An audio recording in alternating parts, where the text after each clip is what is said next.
In the wake of Trump's Liberation Day tariff announcement, we saw US stocks, bonds, and the dollar all fall at once, in what many interpreted as a broad shift away from investing in America. When the stock market falls and volatility explodes like it did last week, you'd expect Treasury yields to fall as investors rush to safety and buy Treasury bonds. That didn't happen this time around. Investors were instead selling Treasuries, and their yields were spiking higher. When you see Treasury yields rise like this, you'd normally expect the dollar to rise, as the higher interest rate should attract investors. That didn't happen this time either. As Robert Armstrong described it in the FT, the US policymakers had been unpredictable and incompetent at a moment when high deficits and lingering inflation worries mean that there's no room for amateurism. As The Economist said, if investors are fleeing even though bond returns are up, it must be because they think America has become more risky. They went on to say that rumors are rife that big foreign asset managers are dumping greenbacks.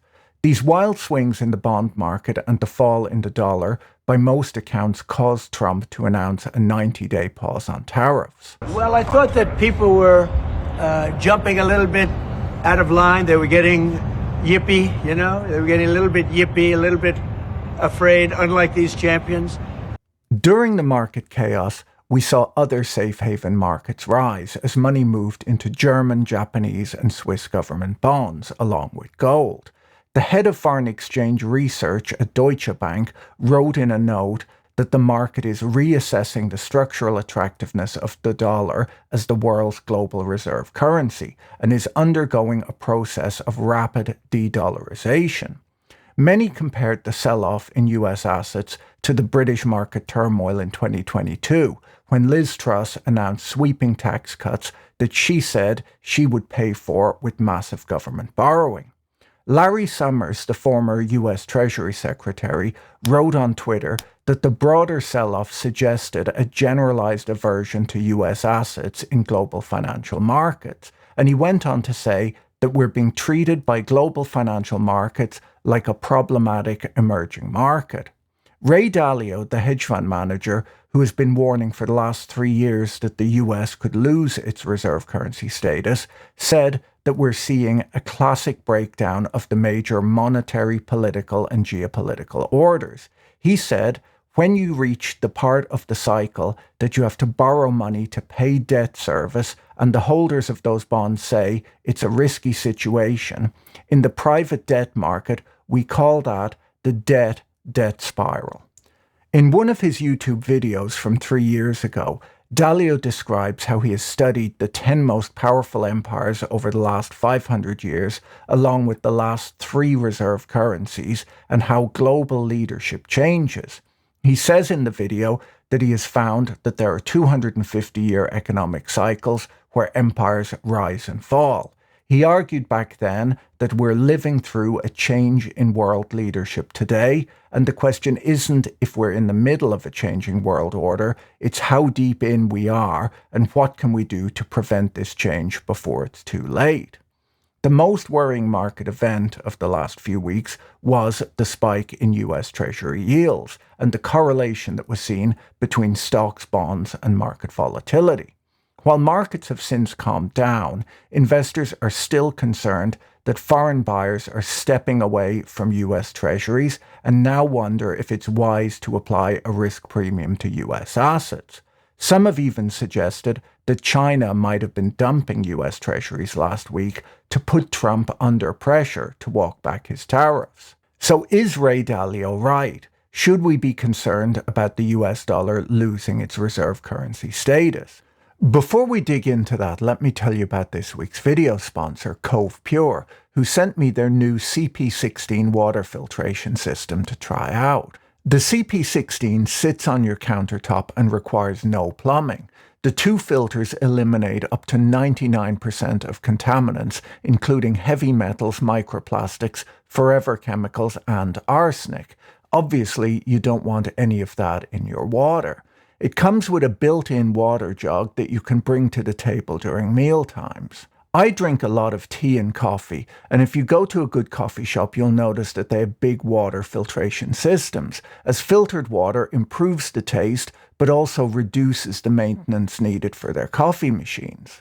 The Cove Pure filter provides instant hot or cold water, and you can set the temperature you want it to be.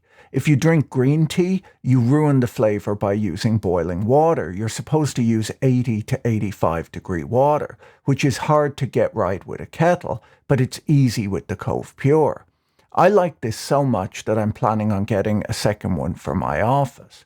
Go to covepure.com/Patrick or click on the link in the description to get $200 off the Cove Pure. Ray Dalio told CNBC last week that he's concerned about trade disruptions, mounting US debt, and emerging world powers bringing down the international economic and geopolitical structure that's been in place since the end of World War II.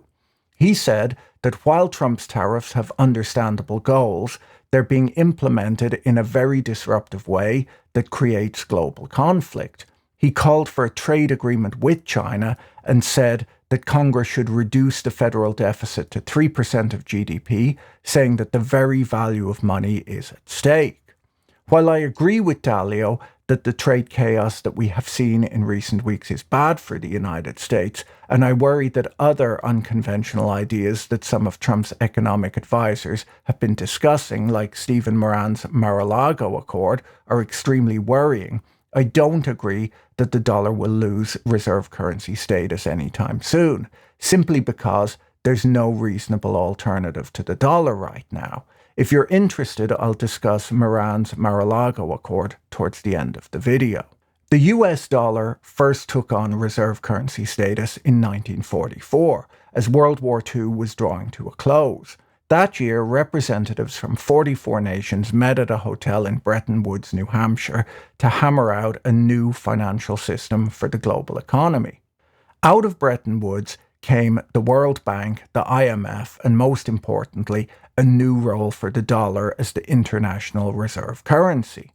At the time, Europe was in rubble. The formerly world-leading economies were destroyed, and the United States controlled most of the world's gold. The US agreed to fix the value of the dollar to gold at $35 an ounce, and other countries then fixed their exchange rates to the dollar, making the dollar the central cog in the overall system.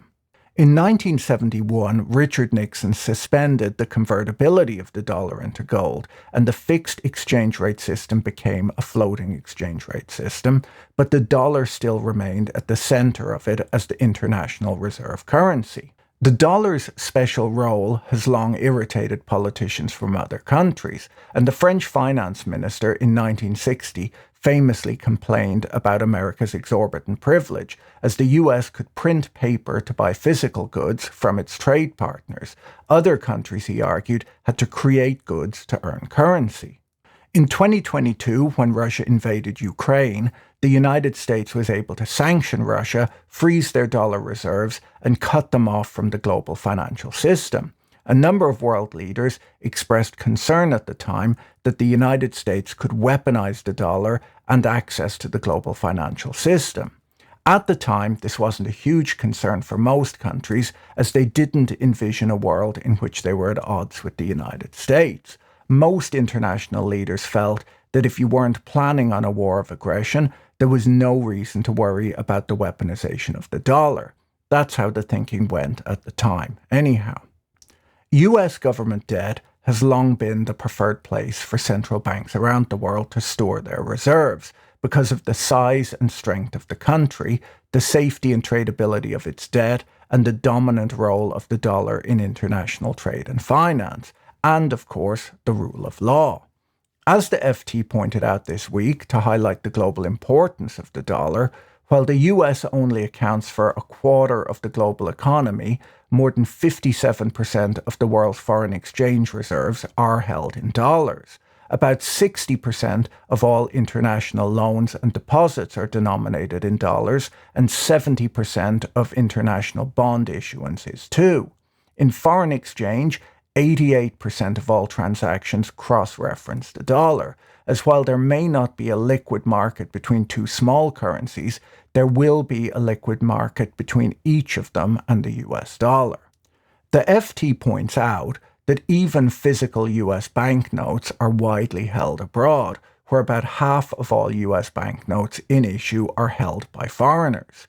The euro is the principal alternative, and it makes up 20% of central bank reserves. After that comes the Japanese yen and the British pound. In the past, foreign-owned US Treasury bonds were seen in the US as a source of geopolitical leverage. Hillary Clinton, the then Secretary of State, famously asked in 2009 when talking about China, "How do you deal toughly with your banker?" This way of thinking has changed significantly in recent years, where owners of US assets now instead worry about upsetting the country that holds so much of their central bank reserves. So why do foreign countries own so many dollars? Well, as the economist Michael Pettis frequently points out, if a foreign country runs a current account surplus, exporting more than they import, they accumulate the currency and thus the bonds of the country with the largest current account deficit. The deficit country, which is importing more than it exports, has to borrow money to do this, and it borrows money by issuing bonds. Their bonds are going to be the most available to invest in, and thus that's where the money goes. Central banks keep their reserves in US dollars, euros, yen, and pounds for one very simple reason.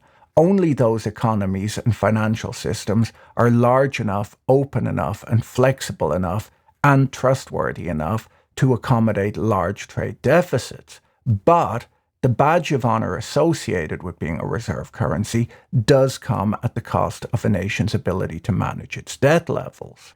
If other countries are going to buy your currency, you can either let your currency rise in value or issue additional bonds to stabilize the exchange rate. China, which is a huge economy, couldn't replace the dollar in the global financial system with its currency without opening its capital account and allowing the free movement of currency in and out of its economy, which it's unwilling to do. Countries like China that run a trade surplus could in theory invest their reserves in other large global economies like Europe and Japan. But these economies also run persistent surpluses, and instead of issuing a lot of bonds, are net acquirers of foreign assets too. If China were to move from US dollar reserves to euro reserves, the ECB would either have to tolerate an appreciation in the value of the euro, or it would have to buy other foreign assets, which means American assets, to neutralize the net impact of the Chinese inflows. You can't get rid, if you're the rest of the world, you can't get rid of dollars. I mean, if you're sitting in Japan, China, or someplace, and you own a lot of U.S. government bonds, if you sell them to somebody in the United States, you get U.S. dollars. So you still have U.S. assets. If you sell them to somebody in France, you've now got euros, but they've got the government bonds. You can't get rid of those assets, but you can't have people trying to head for the door very quickly with them under certain circumstances. Daniel McDowell from Syracuse University has pointed out that in the past, central banks only aimed to hold enough foreign exchange reserves to cover about 3 months of their country's imports or all of their short-term debts. Reserves from this perspective were seen as a rainy day fund to make sure an economy can still trade and avoid default in times of crisis. Other than that, foreign exchange was earned so that foreign-made goods could be purchased. Over the last 20 years or so, central banks around the world have been growing their reserves well beyond this point. And once reserves get larger, as has been happening, central bankers begin to think of them as a portfolio, where they want safe liquid investments, and they try to hold a diverse portfolio that optimizes and stabilizes returns over time. Brad Setzer of the Council on Foreign Relations points out that as China's reserves grew, they began to first shift their dollar portfolio from US treasuries towards agencies and then equities, basically taking a bit more risk in what's effectively an investment portfolio. Setzer's research shows that China began reducing the dollar share of foreign reserves starting in around 2005, and that their diversification out of the dollar was more or less complete by 2011 or 2012. The Belt and Road Initiative, he points out, was a way for China to diversify their reserves into physical assets around the world. The big idea here is that reserve currencies don't quickly come and go. It instead takes decades for a country to gain or lose reserve currency status, not weeks or months. The United States became the leading economic power in the world in the 1870s, but didn't have the reserve currency until around 70 years later. And this only happened when other major economies were destroyed by war. London's role as a major financial centre remains 80 years after the pound lost its reserve currency status, as London continued to be a centre of financial expertise. There has been some press over the last week pointing to China's stockpile of treasuries as a lever that they could use to pressure Trump with. Some people wondered if Chinese selling caused the bond market chaos that we saw last week, which caused Trump to blink.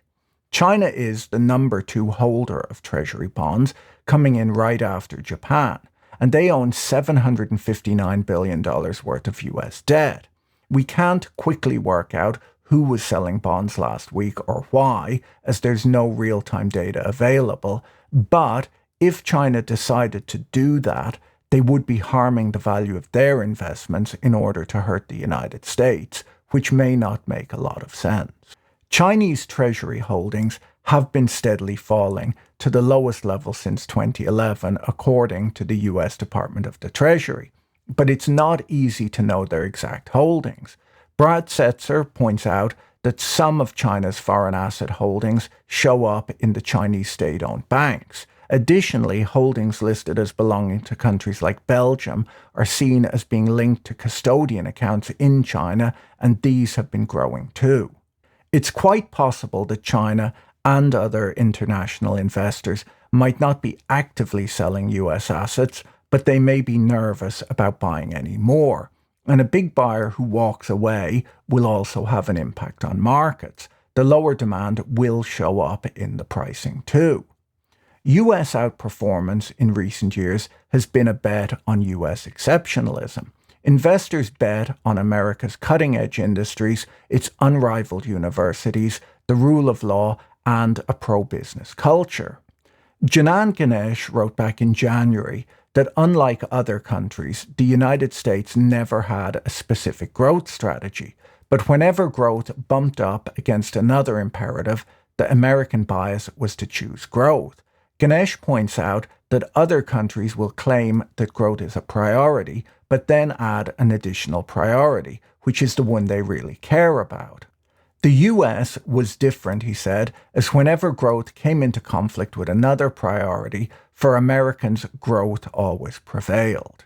Robin Wigglesworth wrote this week that whether by accident or design, almost every action taken by the US government over the last 3 months has hurt the dollar. The dollar index, which measures the strength of the dollar against a basket of its biggest peers, fell 2.8% last week alone, and is down almost 9% since its peak in early January.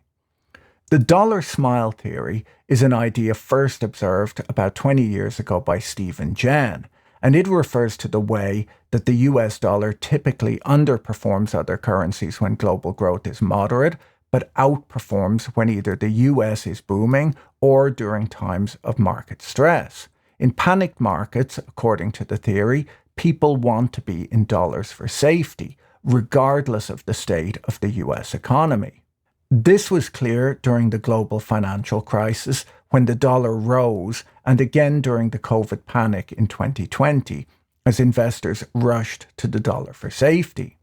Reuters point out that so far in 2025, the dollar has failed to respond positively to market stress, suggesting that a profound shift in investor behavior may be afoot. The worry now is that the Trump administration's apparent willingness to upend norms means that previously unthinkable things are now possible. In such a scenario, the dollar can no longer be viewed as a safe haven.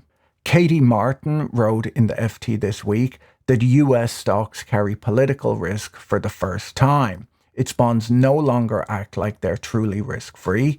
The dollar's not acting like a magnet during periods of stress, nor like a currency anticipating an upswing in American economic growth. Last June, before taking on his current role at the Treasury, Scott Bessent criticized his predecessor Janet Yellen for issuing a lot of short-term treasuries and reducing the supply of longer-term treasuries. He described this as stealth quantitative easing, saying that it was being used to stimulate markets in the lead up to the election. Bessent claimed that he would reverse this, but has instead doubled down, doing it on a larger scale than before. Under Janet Yellen, the maturity profile of treasuries was still within the normal range. Bessent now says that he will keep the dollar quantity of long-term treasuries steady, which sounds fine, but because the budget deficit is growing, this means he's issuing proportionately fewer long-term bonds. What Bessent is doing is essentially a bet that long-term interest rates will fall. If he expected them to rise, he would want to lock in today's low rates right now by issuing long-term bonds. Instead, he's borrowing short-term, which means that he constantly has to refinance. And if rates go up, he'll be refinancing at higher and higher interest rates.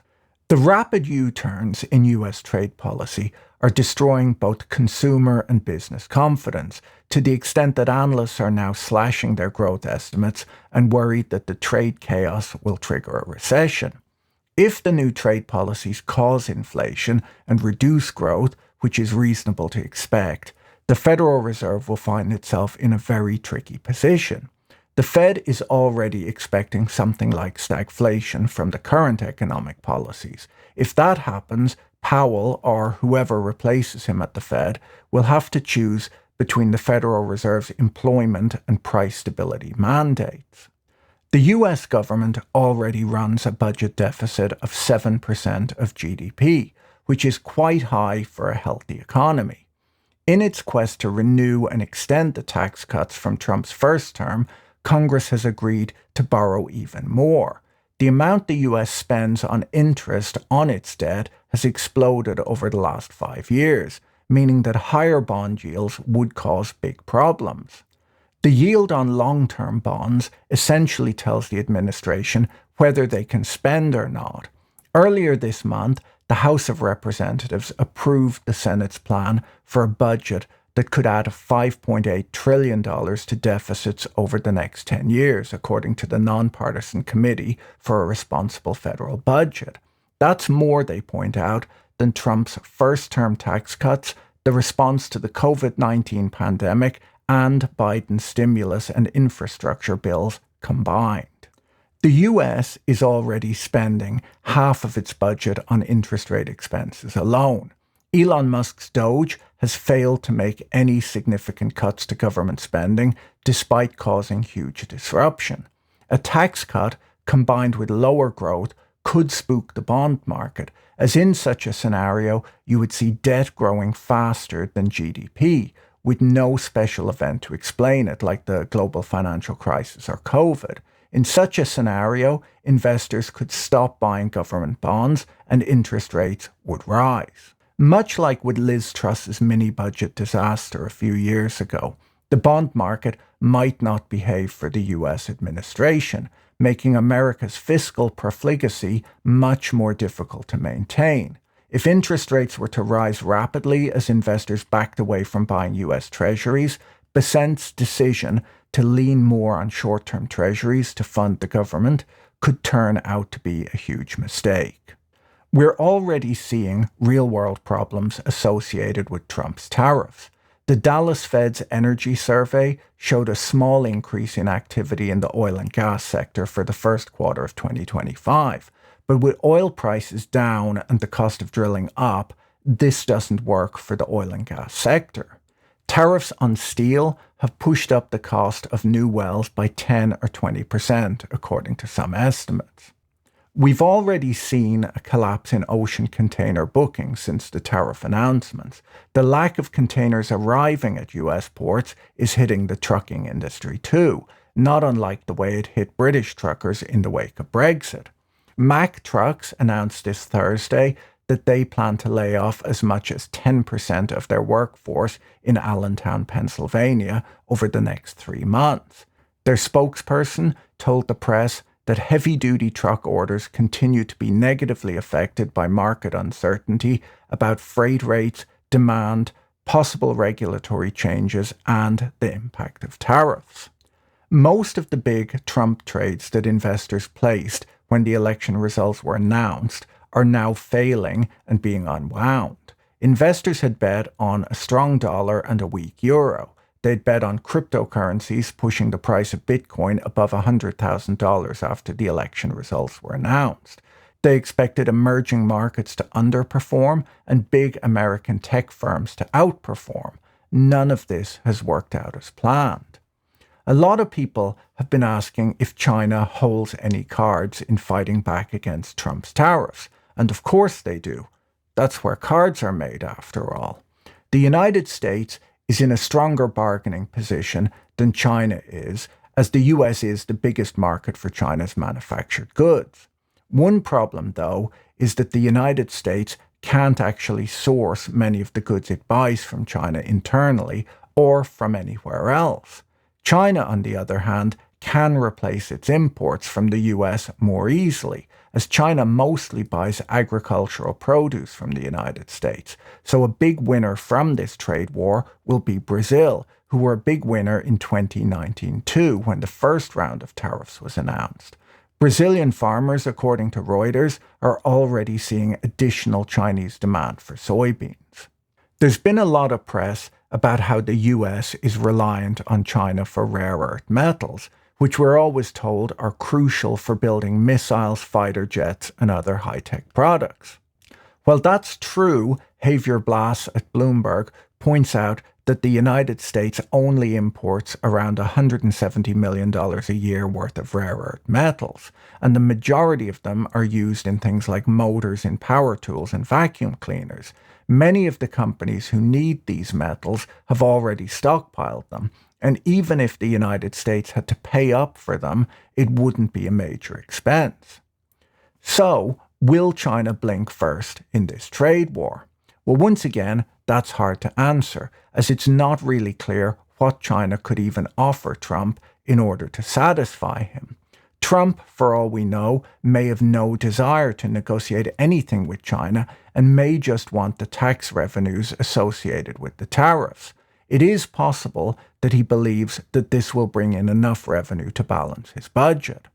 There are rumors, too, that President Xi has no plans to meet up with Trump in person to negotiate at all, as after seeing the spectacle of Ukraine's Zelensky being publicly humiliated in front of the world press and being given fashion advice by Marjorie Taylor Greene's boyfriend, political analysts are saying that there's no way that he would agree to any American-led publicity stunts designed to humiliate China.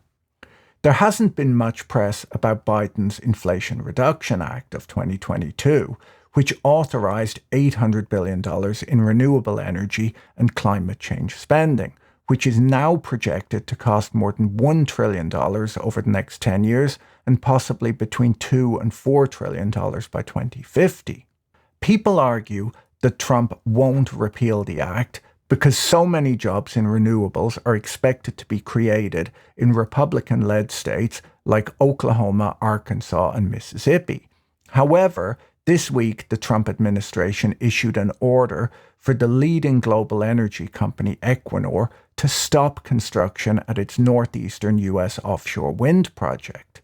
This project involved hundreds of millions of dollars of payments by Equinor to the U.S. federal government for the Bureau of Ocean and Energy Management, Ocean Land License, and Equinor had reached financial close on the project and had drawn down over $1.5 billion of its project loans to finance construction works to date. Bankers described the stop construction order midway through this project as having a chilling effect for international investors, given the rarity of administrations retroactively cancelling permitted and approved and in-construction projects. The stop work order on a multi-billion-dollar international investment project like this implies that the Trump administration is quite likely to repeal all of the IRA tax subsidies for renewable projects. Cancelling these projects will save far more money than Doge could, and Trump's base is not on side for green transition projects. The investment case for projects like these only works with large government-provided cash tax subsidies. There are many ways that this could work. Trump could keep the subsidies in place and disallow any usage or distribution of them. A complete repeal might be politically difficult, but Trump appears to have complete control over all branches of government, so who knows? He could even keep the subsidies in place and allow their use only for nuclear and fossil fuel projects. Predicting Trump's economic policies has been impossible so far, as they appear to change on a day-by-day basis, but this seems like something that he would love to cut. There's been a certain amount of talk recently about how the Trump administration could radically restructure and refinance US debt under what's being called the Mar A Lago Accord. This phrase was first coined by Zoltan Pozsar, the former Credit Suisse strategist, last year. He put forth that the US could force countries to accept a weaker dollar and lower interest rates on their US Treasury investments in exchange for protection under the US security umbrella. The idea has been described as a protection racket by Martin Wolf. The name Mar A Lago Accord is a take on the Plaza Accord, a 1985 deal where France, Japan, West Germany and the UK agreed to work with the US to jointly weaken the dollar against their currencies. Pozsar's idea was elaborated on by Stephen Moran, the chairman of Trump's Council of Economic Advisers, in a paper which provides a sort of intellectual framework for a lot of what Trump is currently doing with his trade policies. The idea being discussed would be to force investors to accept an extension on the maturity of their treasury holdings at a below-market interest rate. This is obviously something no investor would want to accept, and most would consider a default. There was a very interesting discussion on this topic on the Odd Lots podcast this Thursday, but the fact that people are seriously discussing a default by the US government on its bond obligations is extremely disturbing and tells you a lot about why investors might be worried about investing in Trump's America. To be very clear, Trump himself has never mentioned a Mar A Lago Accord or discussed anything remotely similar to this idea. Instead, he's focused entirely on tariffs. I don't believe that such a deal is even remotely likely, and I think that even attempting to implement a policy like this would be so destructive and chaotic for the US economy and financial markets that it could never happen. As Martin Wolf asked in the FT, why would any investor believe that Trump is capable of sticking to any deal he has reached? He has, after all, abandoned Ukraine, put the commitment to NATO into doubt, and mounted an assault on Canada. I'm not as negative on investing in the United States as many of the people I've quoted in this video, mostly because I believe that there are sufficient checks and balances in the American form of government to prevent any of the worst-case scenarios that people have been worrying about from actually happening. While the US has lost some credibility as market-moving policies are announced and withdrawn in quick succession, all at a time where high deficits and lingering inflation worries mean that there's little room for mistakes. So far, the market moves have not been too extreme. The US economy is still strong, and Trump does appear to respond to market chaos by backing down, which is a good sign for investors. The problems that we've been talking about are all just policy mistakes, which fortunately can be reversed. They're not structural, and they're very different to the situations faced by the economy during the global financial crisis or during the pandemic. I do worry that a lot of retail investors have been conditioned to always buy the first market downtick in the belief that not only do stonks always go up, but that they recover from problems at great speed. Markets haven't yet priced in 3 years and 3/4 more of chaos, and investors aren't really pricing in the damage that could be done to great American companies like Apple if the president continues on his current path. The United States is a country rich in resources with an educated workforce and an entrepreneurial spirit that should not be bet against. I think that it's a mistake to want manufacturing jobs back from China. While trade is out of balance, the goal should be to sell the goods that America is best at making internationally, not to take one of the most productive workforces in the world and give them the jobs done by the 99th most productive workforce in the world. In an agrarian economy, it would be extremely difficult for one farmer with no access to machinery to be a whole lot more productive than his neighbour.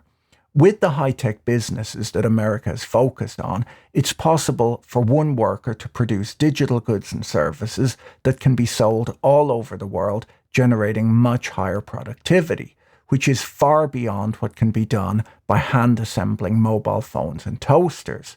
It would be a huge mistake for America to destroy this type of business in order to bring back a type of work that's low margin, badly paid, and often dangerous, especially when there's no job shortage in America and we have an aging population who are more likely to be spending on services like healthcare in the coming years than on manufactured goods. At the margin, investors may be less excited about owning US assets than they were in the past, and for good reason. It's worth remembering, though, that the country still hosts many of the best run and most profitable businesses that have ever existed in human history. In the long run, its workforce, its financial system, and its infrastructure are so good that it can overcome any setbacks.